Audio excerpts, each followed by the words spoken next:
ଭାରତ ମାତା କି ଜୟ, ବନ୍ଦେ ମାତରମ୍। ଏଇ ଦେଖନ୍ତୁ ଦିନେ ଦୁଇ ଦିନର ଝଡ଼ି ବର୍ଷାରେ ଏ କେନ୍ଦ୍ରର କି ଅବସ୍ଥା।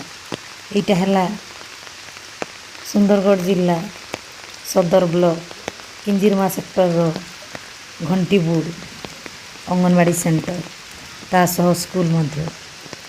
ଏଇଠି ଶିଶୁମାନେ କେମିତି ଯିବେ, କ'ଣ କରିବେ ଦେଖନ୍ତୁ।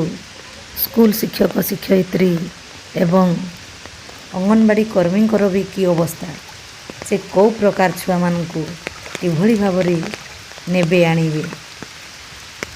ଏଣୁ ଏଥିପ୍ରତି ପ୍ରଶାସନ ନିହାତି ଦୃଷ୍ଟି ଦେବା ଆବଶ୍ୟକ। କାରଣ ଯଦି ଏଭଳି ପରିସ୍ଥିତି ଲାଗି ରହେ ତେବେ ଶିଶୁମାନଙ୍କ ପାଠପଢ଼ାରେ ବ୍ୟାଘାତ ସୃଷ୍ଟି ହେବ।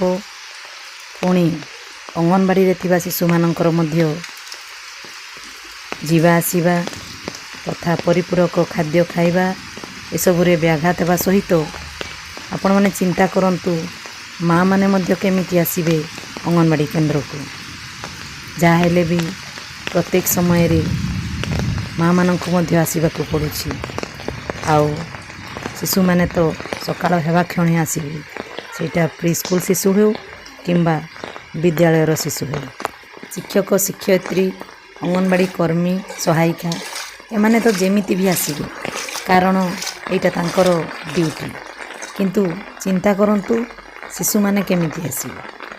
ସାମାନ୍ୟ 2-3 ଦିନର ଝଡ଼ି ବର୍ଷାରେ ଯଦି ଏ ଅବସ୍ଥା ହୁଏ, ତେବେ ଯଦି ପ୍ରବଳରୁ ଅତି ପ୍ରବଳ ବର୍ଷା ହୁଏ, ଏହି ଅଙ୍ଗନବାଡ଼ି ତଥା ଏହି ବିଦ୍ୟାଳୟର ଅବସ୍ଥା କ'ଣ ହେବ ଆପଣ ସହଜରେ ଅନୁମାନ କରିପାରୁଥିବେ।